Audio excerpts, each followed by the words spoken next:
Pada kebiasaannya, nafsu itu menyuruh berbuat kemaksiatan.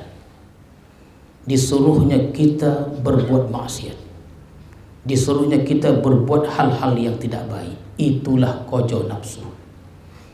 Peran nafsu itu dia, tuan-tuan.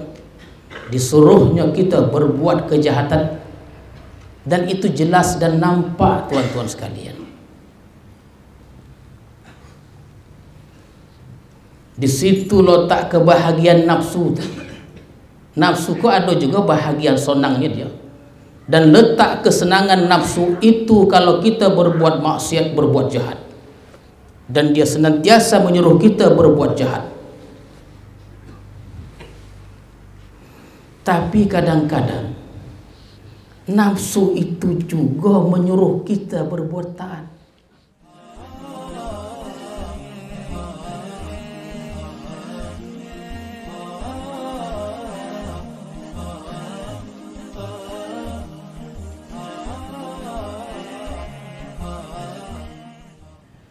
Hazzun nafsi fil ma'siyati zahirun jaliyun, wa hazzuha fit ta'ati batinun khafiyun,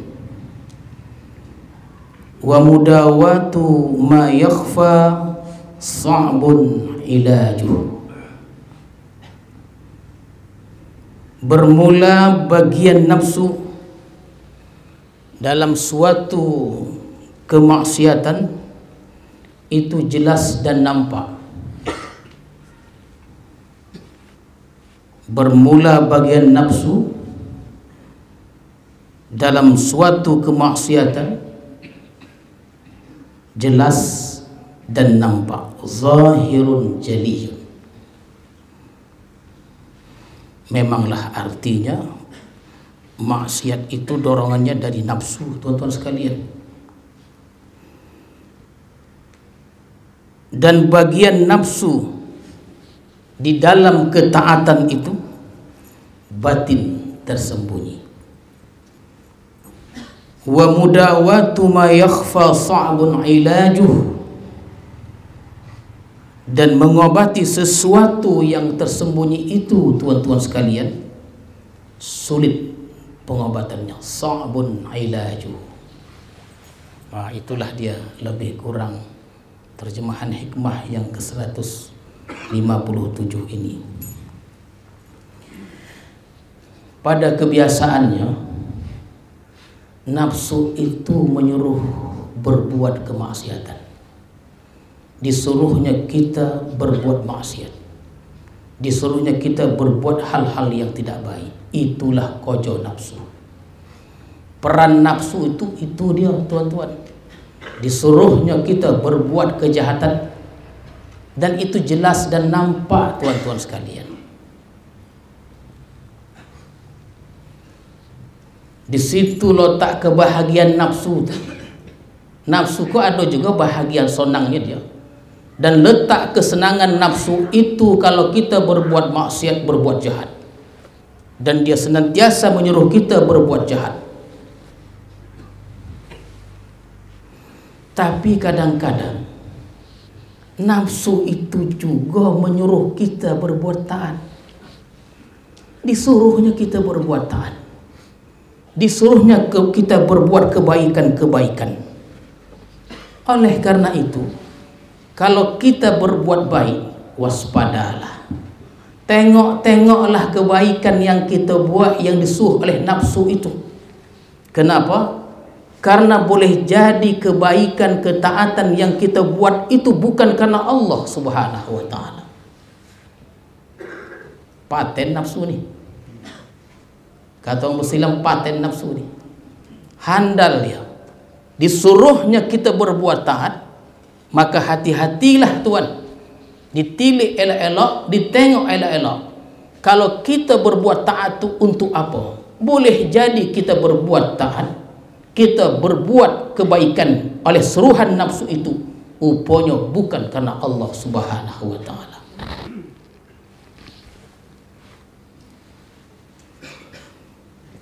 Sya'nun nafsi an tatluba ma fihi hazzun laha, keadaan nafsu bahwa dia menuntut akan sesuatu yang sesuatu itu adalah bagian nafsu itu, tuan-tuan sekalian, menuntut sesuatu yang menyenangkan dia. Jadi tuan-tuan sekalian, bagian nafsu sudah menjadi fitrah baginya,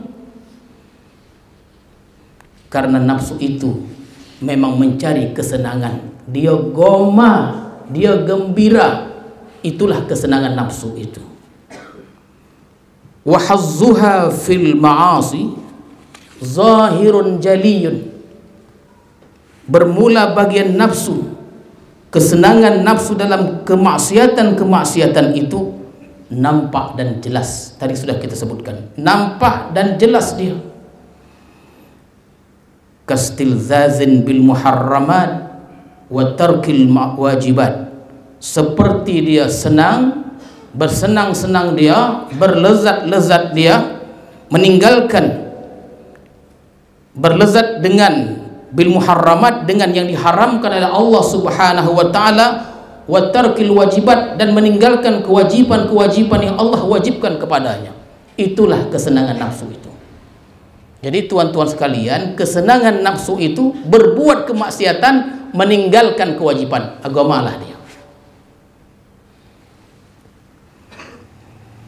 Jadi dalam kemaksiatan itu jelas kesenangan nafsu itu, zahirun jaliyun, senang, nampak dan jelas dia. Meninggalkan kewajiban, nafsu itu paling goma dia. Suka perai, perai tuan-tuan, perai itu dia libur.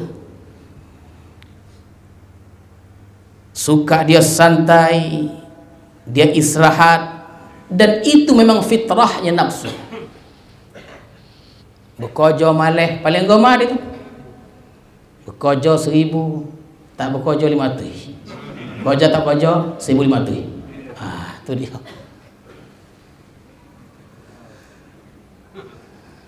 Sembahyang tidak, puasa tidak, apapun tidak. Dalam doanya, ya Allah, masukkan aku dalam surga. Usah begitu lagi.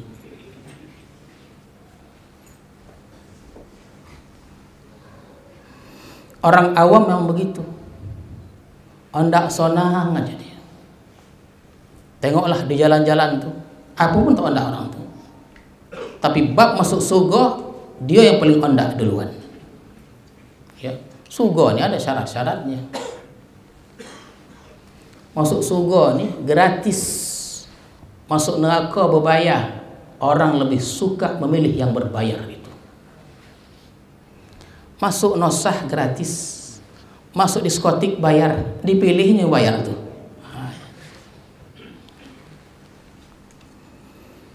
Wa mudawatuha hayyinun, dan mengobati nafsu yang demikian tadi adalah mudah, tuan-tuan sekalian, mudah.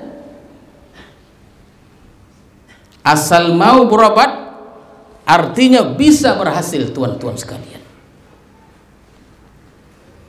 Wa hazzuha fit ta'ah, sedangkan bagian nafsu di dalam suatu ketaatan itu, yang kita katakan dia khafi, dia tersembunyi, dia tak nampak. Katalabil karamat, apa dia? Seperti menuntut karamat. Ada seorang itu dia suka baca Quran, suka dia sembahyang sunnah tertentu dia, dan sebagainya. Tetapi di situ ada keinginan nafsu untuk mendapatkan keramat dari Allah Subhanahu wa taala.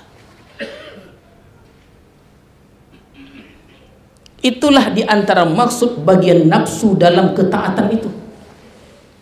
Itulah maksud bagian nafsu dalam ketaatan itu.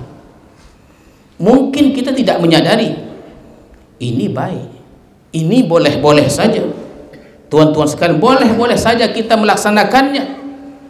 Tetapi rupanya menginginkan sesuatu. Apa dia? Menginginkan keramat. Patutlah ajin dia, rupanya ondak keramat rupanya.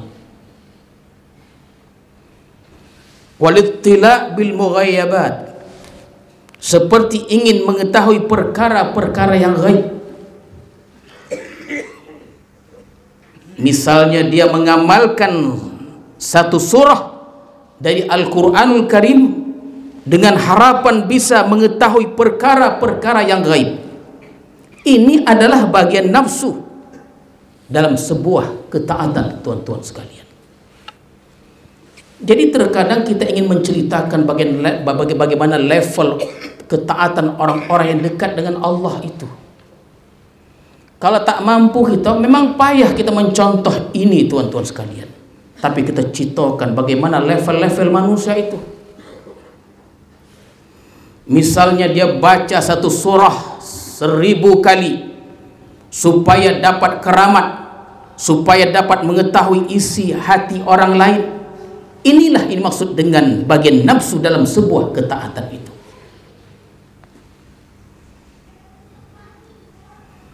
Wa kahubbil khususiyati wal manzilah indan nas, seperti menyukai mendapatkan keistimewaan dari Allah, kedudukan, kehormatan di sisi manusia.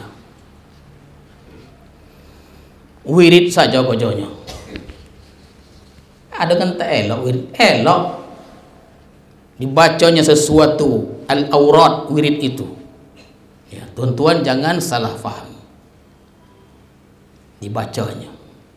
Rajin rupa dia baca itu. Tak berhenti, tetap dia baca jam 2 malam. Tidak kurang dia, pas saja waktunya. Dengan khasiat-khasiatnya itu. Rajinnya dia, senangnya dia, karena ada bagian nafsu di situ, tuan-tuan sekalian. Rajinlah dia.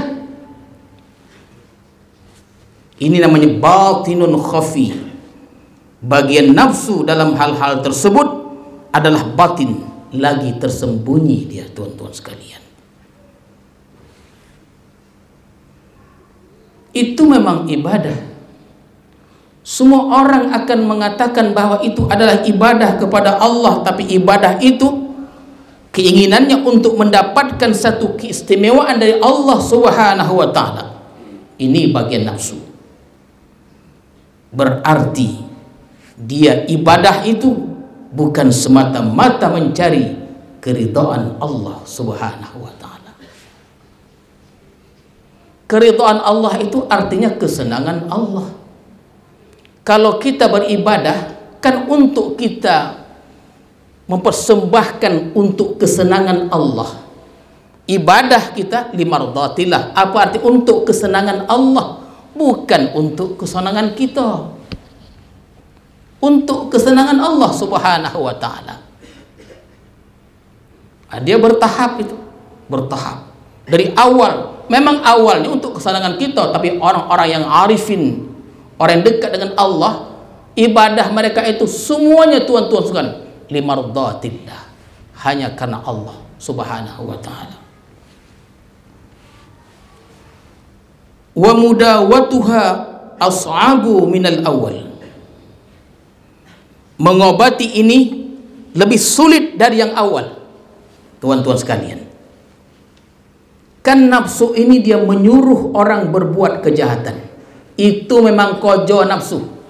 Disitulah kesenangannya. Dan nafsu juga menyuruh orang berbuat taat. Kerja nafsu.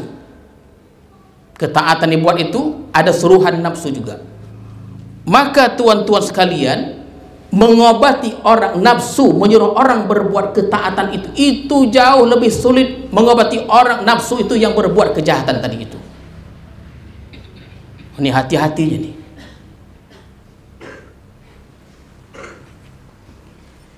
Lianna mudawatal awal yumkinu bil uzlah. Karena mengobati yang pertama tadi, tuan-tuan sekalian, dia hendak melakukan maksiat, meninggalkan yang wajib, maka mengobati ini mungkin dengan uzlah. Mungkin dengan uzlah, tuan-tuan sekalian.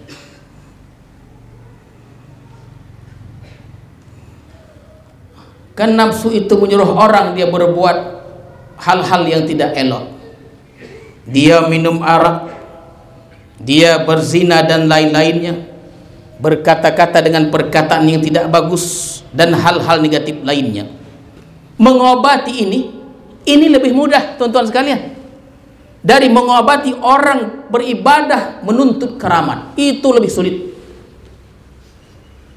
Itu lebih sulit.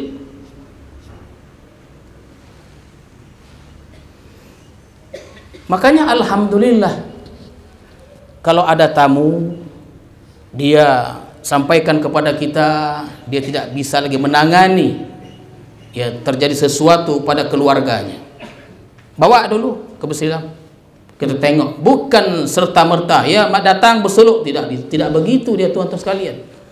Amalan orang bersuluk ini amalan yang luar biasa. Oleh karena itu orang yang bersuluk mesti kita tengok dulu, bukan asal masuk saja, tidak. Ada orang keluar suluk jadi gila dia, dituduhnya suluk yang salah. Bukan suluk itu yang salah, karena uang yang masuk itu memang udah gila dia. Masuk suluk bertambah gila. Suluk juga yang salah. Kita tengok dulu. Kalau memungkinkan, kita tanya apanya, pegawai atau piketnya, sanggup? Sanggup. Karena tugas piket ini mengajarkan saja, membimbing, bukan nak menjaga uang. Jadi kalau orang suluk ni dia buandok dalam kelambu dia, tak tahu tu dah. Tak tahu piket tu. Kelambu golap, lampu remang-remang. Wang suluk kau goma pula, lampu gak malap. Paling goma pula dia. Cuma nak meninjaunya. Tenang dalam kelambu tu dia. Tak tahu. Tapi kita dikontrol, kita dididik dalam ajaran tarekat, dididik, dikontrol oleh Allah Subhanahu wa taala. Wa huwa ma'akum aina ma kuntum. Itu dia. Dalil-dalil itu ada dia tuan. Wa huwa ma'akum aina ma kuntum. Dia bersama kamu di mana saja kamu berada. Dalam kelambu, luar kelambu, dalam tandas, luar tandas, Allah Maha tahu. Jadi kalau ada orang berbuat yang tidak baik itu, mengubahnya lebih mudah. Datang dia, kita tengok keadaannya. Ada keluarga yang bisa menemani? Bisa. Kawankan masuk dulu. Dia ajak elok-elok. 95% botah tuan-tuan sekalian. 95% botah, alhamdulillah. Uzlah kau dia ada dua. Ada uzlatun kubra dan ada uzlatun saghra. Boleh dia tidak ikut suluk di rumah aja. Asal berkumandang azan, bersegera ke masjid, ke nosah. Uzlah juga tuh, uzlah sughra namanya. Setiap sembahyang, setiap datang waktu sembahyang dia datang ke nosah. Habis sembahyang langsung pulang ke rumah. Tak singgah ke warung lagi dah nak berkombu. Langsung pulang ke rumah. Begitu terus. Itu ubek. Kalau sanggup masuk ke tahap kedua dia uzlatun kubra. Apa dia? Uzlah besar. Macam mana bersuluk tuan-tuan sekalian? Mudah dan sudah alhamdulillah. Bukan kita nak mengada-ngada dah. Mungkin tuan-tuan tak tahu. Orang suluk juga mungkin tak tahu. Disembuhkan oleh Allah Subhanahu wa taala dengan zikir-zikir itu.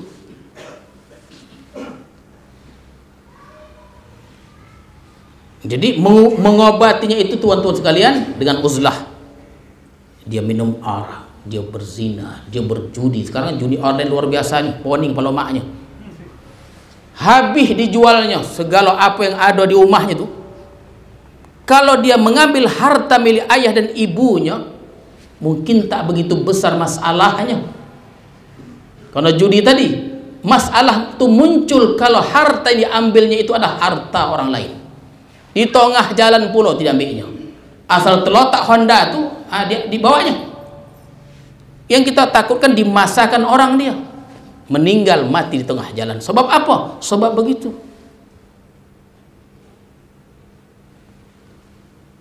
Wal firar min mawatin al-israr. Lari dari tempat-tempat yang jahat. Usahakanlah. Mengobati tadi itu mudah dikatakan, antaranya firar min mawatin al-israr. Keluar, lari, menjauh dari tempat-tempat yang jahat itu. Jangan coba-coba. Kenapa? Karena kalau pernah kita sekali masuk ke tempat jahat itu, payah betul untuk tidak masuk lagi. Onda aja masuk tuh. Wa bi suhbatil akhyar, berkawan dengan orang-orang baik. Wah, begitulah cara, mudah dia. Banyak orang baik, berkawan dengan orang-orang baik. Sedikit demi sedikit akan hilanglah penyakit-penyakit itu, tuan-tuan sekalian.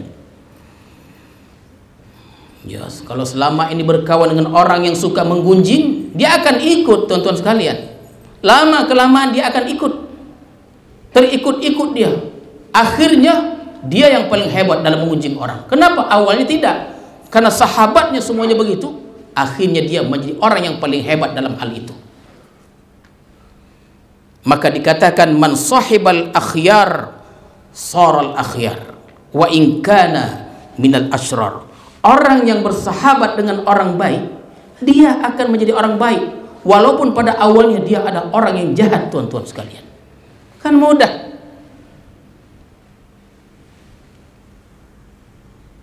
Apalagi wa bi kasratit ta'ati wal azkar. Nafsu yang suka buat maksiat itu bisa diobati dengan banyak berbuat taat dan zikir. Dia tak terasa, tuan-tuan sekalian, zikir. Zikir 5.000 itu. Itu kalau zikir 5.000 itu betul-betul dia, tuan-tuan sekalian, kan lain orang, lain rasanya, pengalamannya. Orang yang betul-betul zikir pada 5.000 itu, dia akan melahirkan satu makom yang pernah kita sebut dengan tauhidul af'al. Luar biasa, tuan-tuan, amal tarikat ini.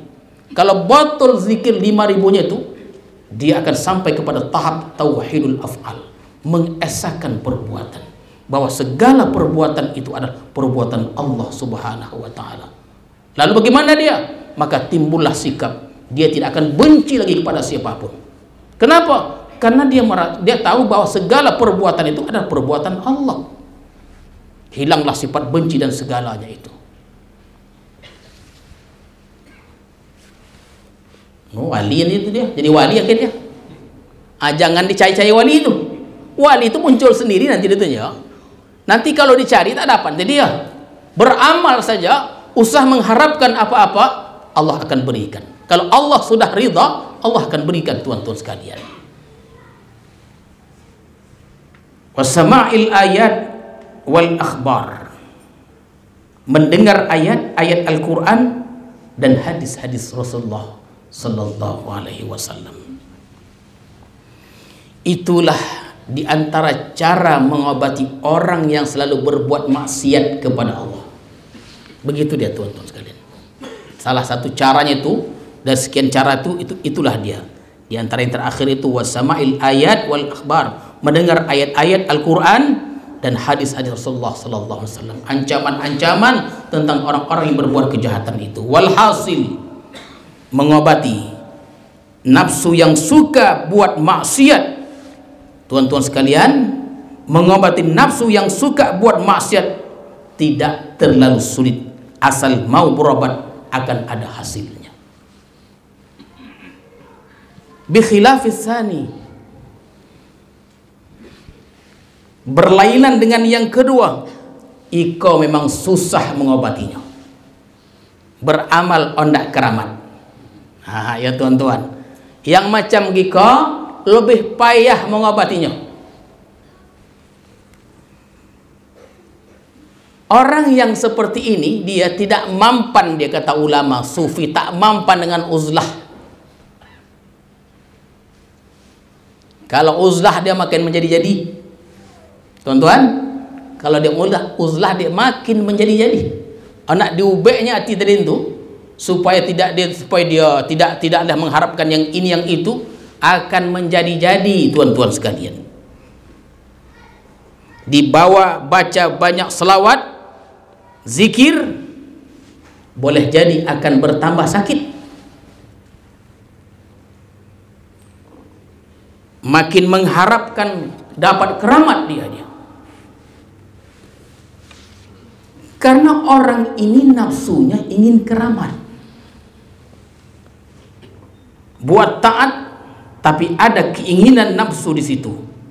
mengobati, tidak bisa dengan uzlah dan sebagainya yang saya sebutkan tadi. Jadi tuan-tuan sekalian, kan banyak tuh orang-orang kita melapor tuh, yang lelaki, yang perempuan. Kan ada khodam ayat itu. Ketika dia mengamalkan sesuatu, ada orang beramal tuh, model begini dia. Tahyah tidak nah. Puasa dia 3 hari. Malam Jumat tuh dia mulai dia berzikir, baca qul huwallah 1000 kali jam 2 balik malam.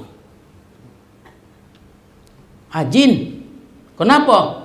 Katanya setelah dia baca qul huwallah tu dibuka sejadah ada duit.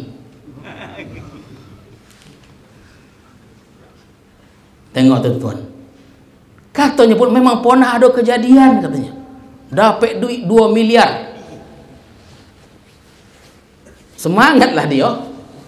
Nanti kalau ada nih godaan-godaan, kipas angin dia berjalan sendiri, suara ini suara itu, tetapkan istiqomah. Begitulah.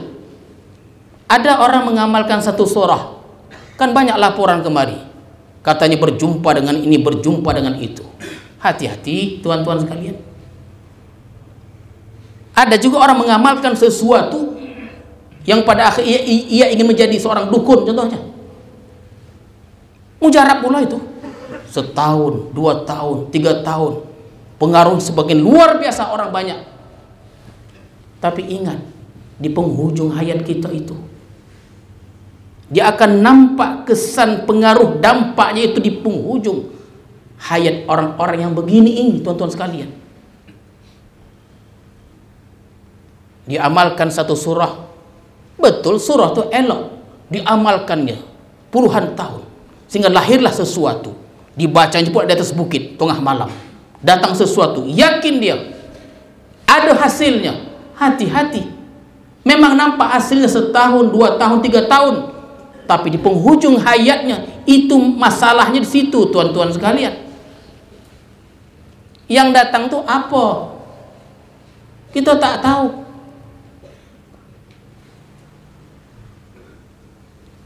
Maka mengobati seperti ini, beramal menuntut sesuatu, ingin keramat, tahu hal-hal yang gaib dan lain-lainnya, mengobati hal seperti ini jauh lebih sulit dari mengobati orang yang tadi itu. Maka mengobati orang yang menuntut keramat itu, fala yudawi illa syekhun waliyun mursyidun. Apa dia? Maka tidak bisa mengobati akan kedua ini kecuali guru wali yang membimbing kepadanya. Makanya buku-buku Syamsul Ma'arif itu elok diamalkan yang pengarangnya kita, kau usah lagi. Syamsul Ma'arif, Tajul Mulu, nanti ada bahayanya. Ujung hayat kita itu, tuan-tuan sekalian. Jadi macam mana caranya supaya kita beramal itu? Mungkin payah, tuan-tuan sekalian. Sambil kita nak menceritakan level orang arifin itu, mereka itu beribadah kepada Allah hanya limardhatillah, bukan untuk yang lainnya.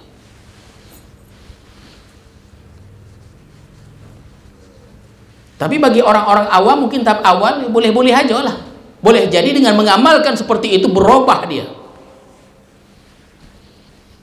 Macam kita berdoa lah, sama juga seperti itu, tuan-tuan sekalian.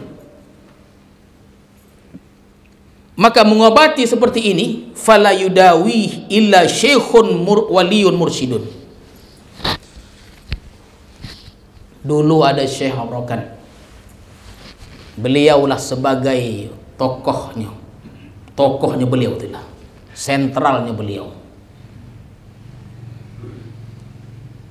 Jadi baca ini disuruhnya muridnya. Yang murid pula, tuan-tuan sekalian, yakin dan percaya, yakin seyakin-yakinnya dengan penuh harapan kepada gurunya. Begitu seorang murid. Kata guru tadi, amalkan ini. Dengan tidak memberitahu ini khasiatnya, ini khasiatnya. Tak diberitahu. Dia modal cinta kepada guru saja. Modal cinta pada guru, ketika guru arahkan, amalkan. Iya guru, diamalkannya. Tidak ingat surga, tidak ingat keramat, hanya ingat Allah subhanahu wa ta'ala. Kalau ikau baiknya insya Allah. Mencari guru pula sekarang susah, tuan-tuan sekalian. Ika berhia membuka kitab-kitab khasiat ayat kursi kalau dibaca 7 kali begini khasiatnya, bisa jadi kobal. Itu nafsu, itu paling goma begitu dia. Kita amalkanlah, jadilah dia. Memang betul rupanya pemberitahuan, ada pemberitahuan dalam mimpi dia, bermimpi dia begini, baca itu, baca ini, dibuatnya benda tadi. Jadi tuan-tuan sekalian, tapi ingat di penghujung hayat itu yang kita takutkan, karena yang menyuruh itu kita tidak tahu. Jadi modal cinta kepada seorang guru berikan kepadanya, baca saja ini tanpa beritahu untuk apa itu. Ini kalau sekarang nih di internet itu kan banyak ahzab, hizib, ada hizbul bahri, ada hizbun nasri, hizbut ta'awuz, daril a'la, banyak hizib khasiat yang ini. Semangat betul dia mengamalkannya. Kenapa? Supaya ditengok uang satu waktu 3 malam kok ada dia. Upun langkat ada juga dia. Agama dia itu. Tuan-tuan hadirin hadirat sekalian. Fal wajib 'ala al-'abdi ittihamu nafsihi wa muraqabatuha. Maka wajib atas seorang hamba itu berburuk sangka kepada nafsunya dan mengintainya. Wah, tuan-tuan, begitu dia. Rupanya kita jangan terlalu percaya kita kepada nafsu kita kok. Jangan kita kok terlalu percaya kepada nafsu kita yang menyuruh kita berbuat kebaikan. Disuruhnya kita baca Quran dan lain-lainnya, tinjau dulu. Apa? Kenapa disuruhnya kita itu, tuan-tuan sekalian?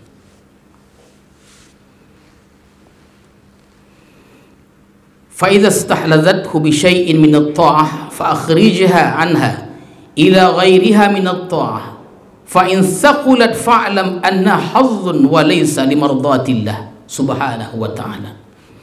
Apabila lezat yang akan dia oleh nafsunya dengan sesuatu daripada ketaatan, tuan-tuan sekalian, zikir dia 1000 kali sehari,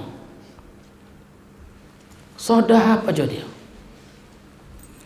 Coba dialihkan, contohnya nih, jam 2 malam kita zikir sesuatu bacaan kita, hati itu nyaman aja, tahan.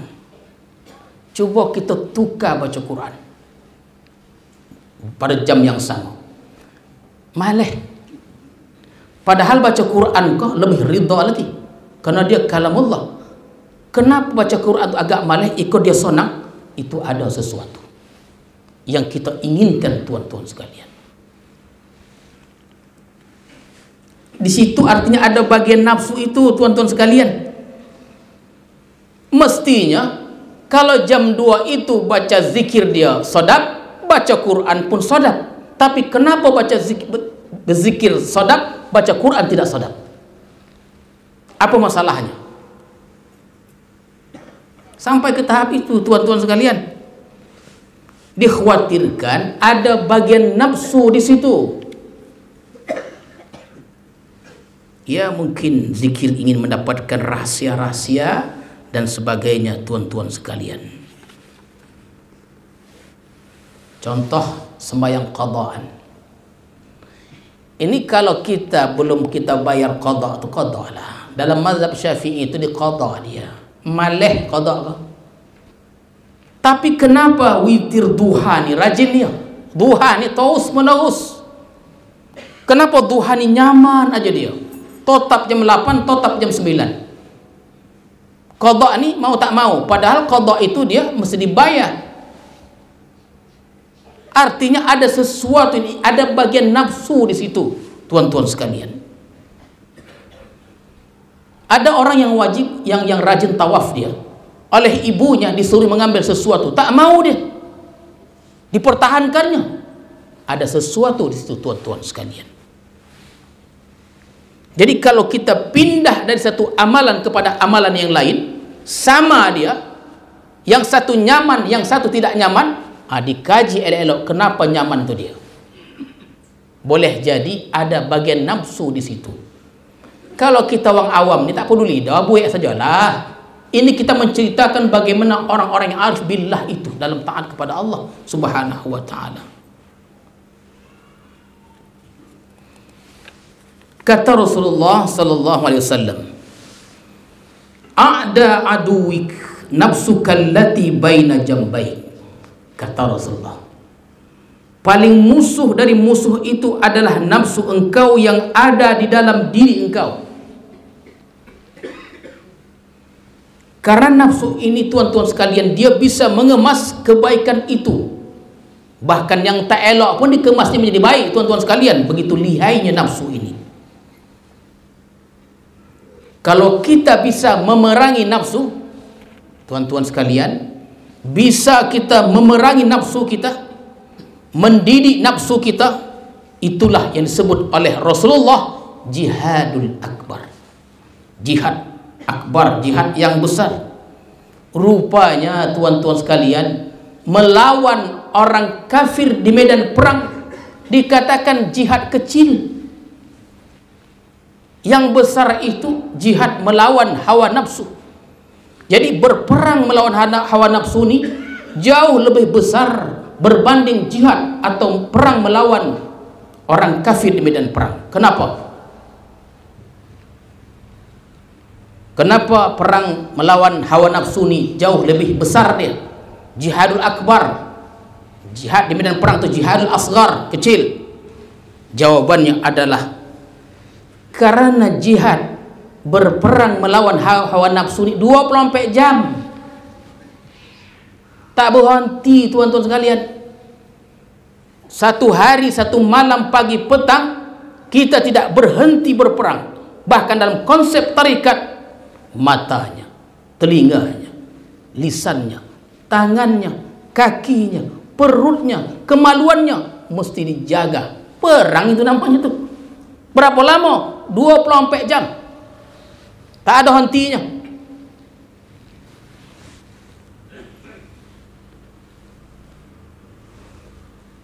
Musuh kau bisa dari mata, bisa dari telinga mendengar, bisa dari lisan, usah cakap lagi, bisa dari tangan, dari kaki, dari perut, dari kemaluan. Itulah dijaga. Berapa lama? 24 jam. Kalau melawan orang kafir ni bila perang ajonya. Kadang-kadang kita dah siap nak perang dah, musuh tak datang pula. Agama lah kita. Tak jadi perang. Kenapa? Pernah kejadian, tuan-tuan. Di zaman Rasulullah sudah bersiap para sahabat melawan orang itu. Berangkat ke tempat dituju, musuh tak datang. Tak jadi perang dah. Kalau nafsu ni 24 jam litak kita. Apalagi dikatakan jihad nafsu, jihad akbar. Orang yang mati terbunuh, tuan-tuan sekalian, oleh hawa nafsunya, orang yang hidupnya kalah dengan hawa nafsunya, dong elok-elok. Orang yang kalah dengan hawa nafsunya masuk neraka. Orang yang kalah di medan perang jihad masuk surga. Maka pantaslah dikatakan melawan hawa nafsu itu jihadul akbar. Mati kita, tuan-tuan, kalah kita nafsu kita, sah kita masuk neraka. Perang kita ke Palestin, pergi kita sebaik sampai tak sampai dah bercakap dah, ditembak mati kita masuk surga.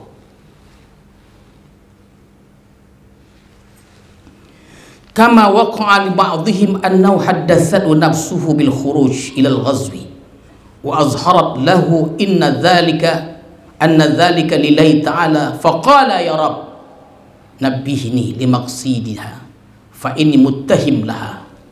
Ini tuan-tuan sekalian,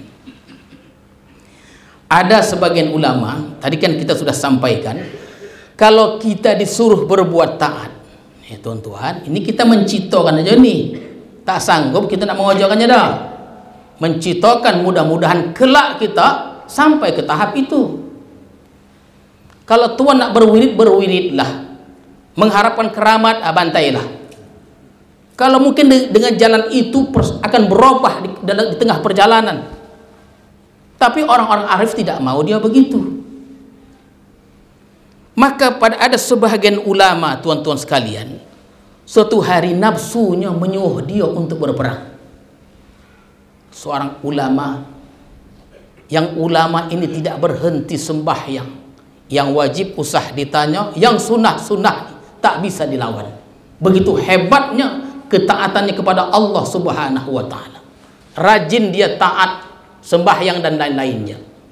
Pada suatu hari dibisikkan oleh nafsunya, pergilah kau berperang, bantu wang Islam itu, supaya mana tahu nanti kau ikut menang wang tu, dengan doamu, dengan inimu dan lain-lainnya. Nampaknya wang itu kekurangan orang, masuk engkau adalah can untuk menang tu. Begitulah bisikan nafsu tadi itu. Jadi ulama tadi dia hati-hati, ditengoknya betul-betul, diperhatikan, kenapa nafsu kok menyuruh aku berperang? Selama kau tak pernah, kenapa sekarang nafsuku menyuruh aku untuk berperang, kata dia. Tuan-tuan sekalian, wafattasya itu artinya dia teliti, dia renung, dia tengok betul-betul kenapa nafsu kau menyuruh dia berperang. Fa idza hiya li ajli an tastariha min mujahadatihi. Rupanya kenapa nafsunya menyuruh dia berperang, nafsu kau dah litak dah. Litak kenapa? Orang alim kau asyik semayang je wajahnya. Litak kau buat aku dah. Sembahyang wajib, tahajud, habis semua dikojokannya. Sedangkan yang baik-baik itu tidak suka nafsu itu. Kesukaan nafsu itu kejahatan-kejahatan. Dia juga menyuruh kita berbuat baik, padahal bertentangan dengan sifat nafsu itu. Jadi kalau kita berbuat baik, sebenarnya nafsu itu tidak goma, tuan-tuan sekalian. Kita sembahyang berjamaah ini, nafsu tidak suka itu. Disuruhnya berperang. Berperanglah kau, biar copek kau mati. Litak aku dah sama kau. Asyik sembahyang kau juga kau. Puasa terus, litak aku kau buat. Oh gila, dibisiknya ikut kau perang. Biar mati kau copek. Selesai aku juga kau. Fatarakal khuruj ilal ghazi. Maka ulama tadi ditinggalkannya perang itu, tuan-tuan. Boleh dengan apa? Washtaghala bima huwa fih. Dia kembali seperti sedia kala. Apa dia? Ya, ibadah kepada Allah Subhanahu wa ta'ala. Kalau macam kita kau disuruh perang-peranglah. Apa kau jadi kita kau? Ibadah, usaha semuanya. Jadi kalau ada bisikan nafsu itu menyuruh kita berperang, usah dikaji lagi, perang aja lah. Kalau ulama kau yang pantas dia ditengok, kenapa dia? Kalau kita usah dikaji-kaji lagi, ikut aja perang tuh, biar copek kita mati.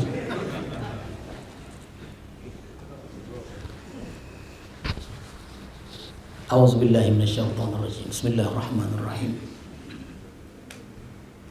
Alhamdulillahirabbil alamin wassalatu wassalamu ala asyrafil mursalin wa ala alihi wa sahbihi ajma'in. Allahumma zidna ilman warzuqna fahma walhiqna bis-salihin. Allahumma ij'al jam'ana hadza jam'an marhuma wa tafarruqan ba'da tafarruqan ma'suma.